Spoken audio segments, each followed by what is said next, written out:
Okay, we're in the Philippines in Pasita. Hello. This is a tricycle staging area. By the way, my wife is driving. Kuya, Mama. I know. Valentine's Day is coming up and there are flowers being sold everywhere. Ooh, turn that off. Noisy.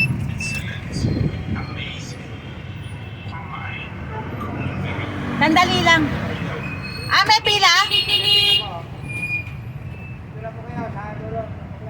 Okay.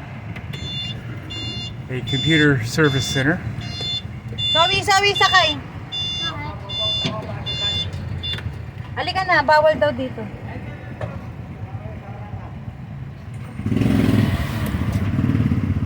There you're not allowed to park. Hindi cellphone mo sa akin. Akin na sa red, baka mamaya. Joke lang. Sige na, listen. Nasa video ka, Sawi, oh. You turn around na muted again. Ay! Kage nahulog. Muntik na. Muntik na ito nahulog mo.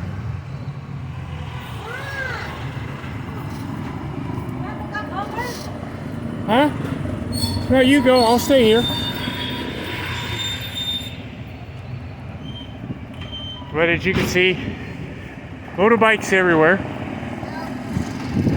I'd say 50% of the traffic in the Philippines is motorbikes.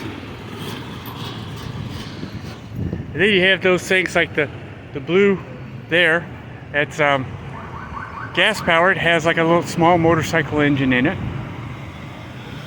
I wanted one of those, but I don't have a driver's license here in the Philippines yet, so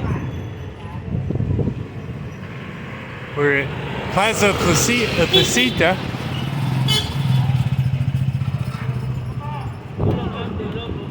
Like a little strip mall in America they call it a strip mall.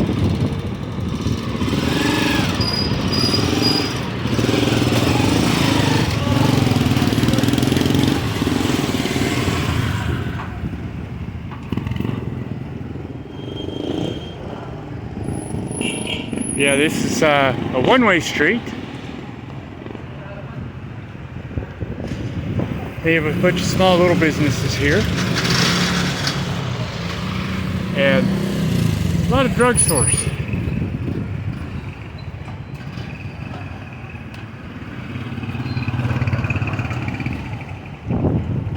Some of these they use as like the tricycles. You can rent to, you stop, have people, have them take you to where you want to go. A lot more headroom than a tricycle. That's why I wanted it. But my wife doesn't have a driver's license. I don't have a driver's license. But we're going to be fixing that soon. Both of us are going to be taking the driving course here.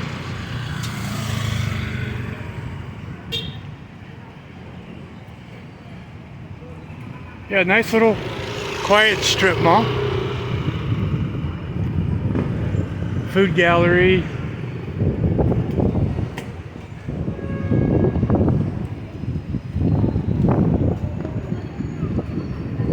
A pawn shop. They have a stall for rent.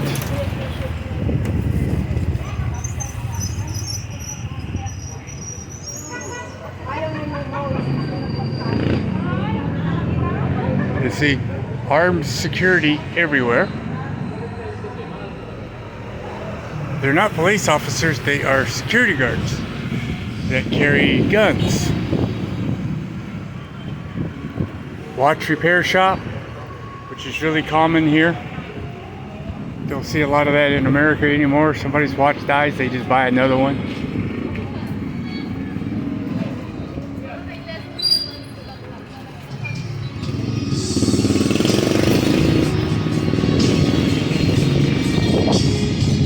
With these little shops.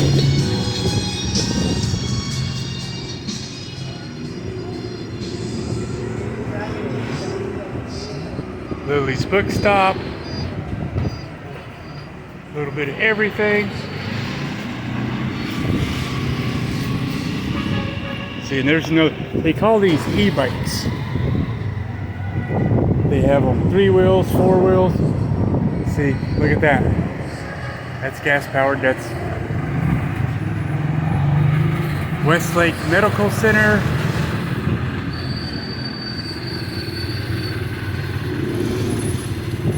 Mr. Quickie. They make keys. And another security guard. Oh. Barbershop back in there.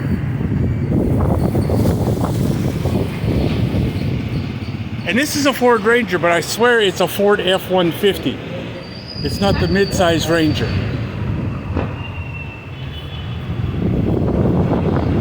Dunkin' Donuts.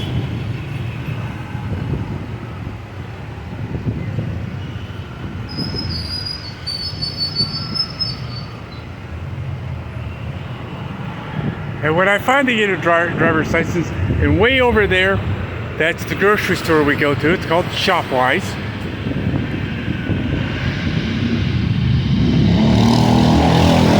See it here? The stall for rent.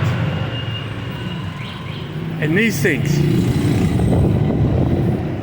Suzuki. When we finally get our driver's licenses, we're going to buy a Suzuki Ertiga. It's kind of like a small SUV. But the only time I ever saw a Suzuki automobile in America was when they had the Suzuki Sidekick.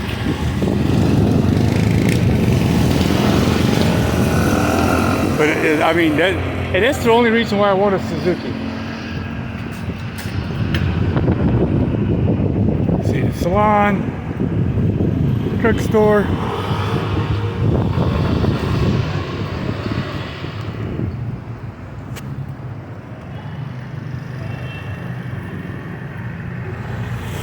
I like areas like this because you don't see a lot of tourists. You know,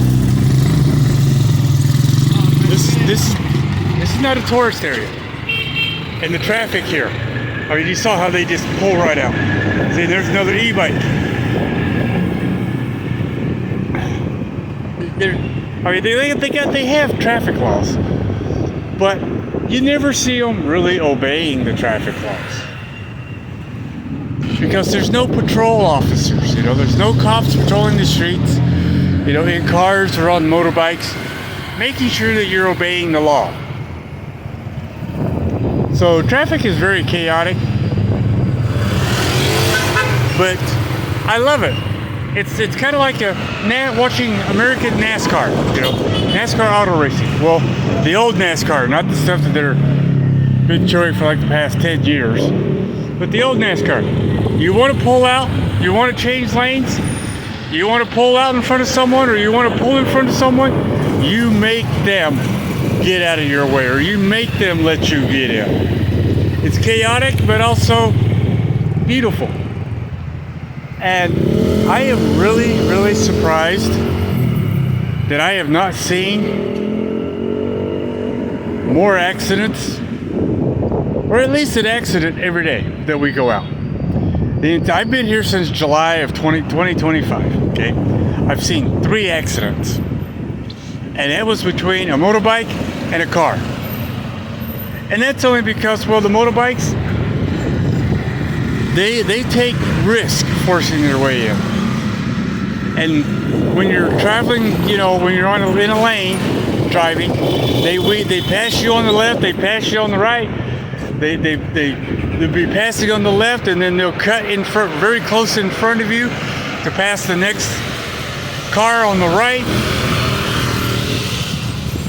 Chaos. Sometimes they cut a little too close. You know, they get too, you know, they pass too close in front of a car, and they get hit. But like I said, since July of 2025, I have seen 3 accidents. When I was living in Utah, I saw on average 3 accidents a day within the 2 to 3 mile radius that I traveled. You see, in the tricycles. It's an inexpensive way to travel, but if you're 6 foot tall, oh, you're hunched over. You get in, you sit down, and your head is bent down towards your chest so you can fit.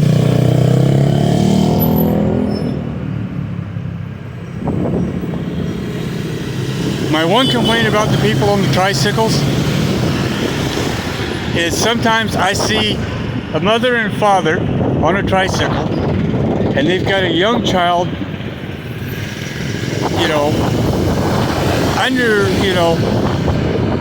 3, 4, 5, 6 years old, 7 years old, 8-year-old. The parents have helmets on, but the children do not. To me, that is wrong. If you can't afford to buy a child, buy a helmet for all 3 of you, for the adults and the child, then you only buy a helmet for the child. Other than that, see, they're basically electric golf carts, but they call them e-bikes.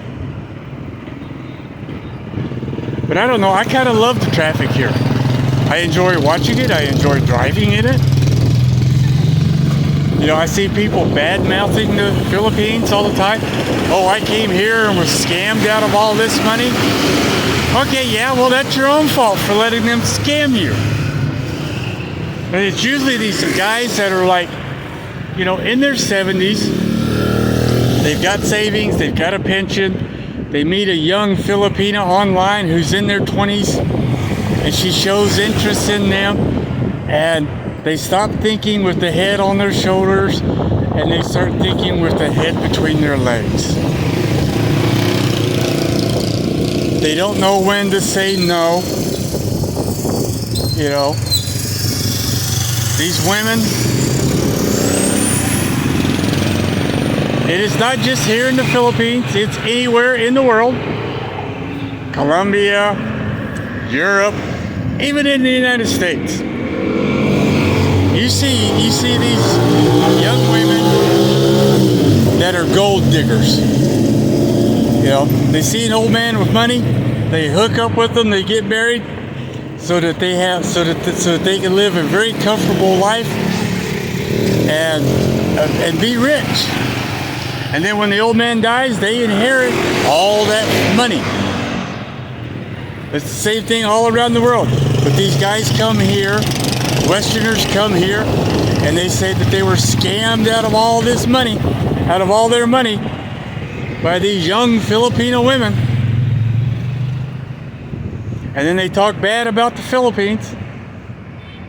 Well, again, it's their fault. It's not the woman's fault. It's their fault for allowing themselves to be scammed. Because they weren't using common sense. Other vloggers come here and they go to the bad areas. They go to the slums and they go to the dangerous areas, areas that are dangerous for tourists. And they talk about how bad the Philippines is. Well, I live in Binyan. And before that, I lived in San Pedro, in the Laguna area. There's no tourists, there's really no tourists here. There's a few Westerners, that live here. And it's safe. I could go out walking at 2, 3 o'clock in the morning and be safe. People are nice. You say hi to them, they say hi back. They see you recording and you say hi. They ask, are you a YouTuber? And you say, yeah. And then they ask for your YouTube channel so they can subscribe and watch. Or if you say, no, I'm just doing this for my friends and family, back in the United States, they're like, oh, okay. And then they ask where you're from. They're friendly. But you get other people who have bad experiences here, and then they talk bad about the Philippines. Well, that's your fault for going into the areas that are bad, that are not safe, or that are slums.